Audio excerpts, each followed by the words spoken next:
আসসালামু আলাইকুম ওৰহমতুল্লাহ।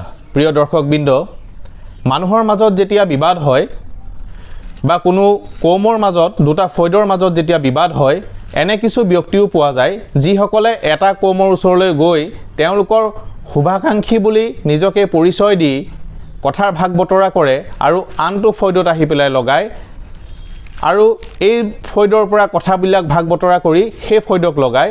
তেনেধৰণৰ দুমুখীয়া স্বভাৱৰ ব্যক্তিক আৰবীত জুল ৱাজিহাইন বুলি কোৱা হৈছে। এনে লোকৰ গাত যে মুনাফিকৰ চৰিত্ৰ আছে সেয়া নিশ্চিত।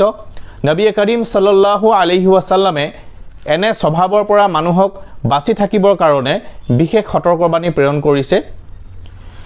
এই ধৰণৰ স্বভাৱৰ মানুহ যে ভৱিষ্যতে তেওঁলোকৰ আজাব আৰু ভয়ংকৰ বিপদৰ সন্মুখীন হ'ব সেয়া নিশ্চিত। অৱশ্যে সেইসকল মানুহ ইয়াৰ অন্তৰ্ভুক্ত নহয় যিসকলে কোনোবা কৌমৰ বা কোনোবা বিশেষ ব্যক্তিৰ প্ৰাণে মৰা আলোচনা বা তেখেতৰ প্ৰাণ হানি হোৱা আলোচনামূলক কোনোবা কথা বাৰ্তা যদি আহি এওঁক সাৱধানবাণী হিচাপে কথাটো জনাই দিয়ে, তেওঁক এই মুনাফিকৰ মাজত বা জুল ৱাজিহাইনৰ মাজত অন্তৰ্ভুক্ত কৰা নহ'ব। নবী কৰীম সাল্লাল্লাহু আলাইহি ওয়াসাল্লামে কৈছে, কিয়ামতৰ দিনা আটাইতকৈ বেয়া অৱস্থাত সেইজন ব্যক্তিক পাবা যিজন দুমুখীয়া ব্যক্তিৰ স্বভাৱ এজনৰ ওচৰলৈ গ'লে বেলেগ আৰু আনজনৰ ওচৰলৈ গ'লে বেলেগ।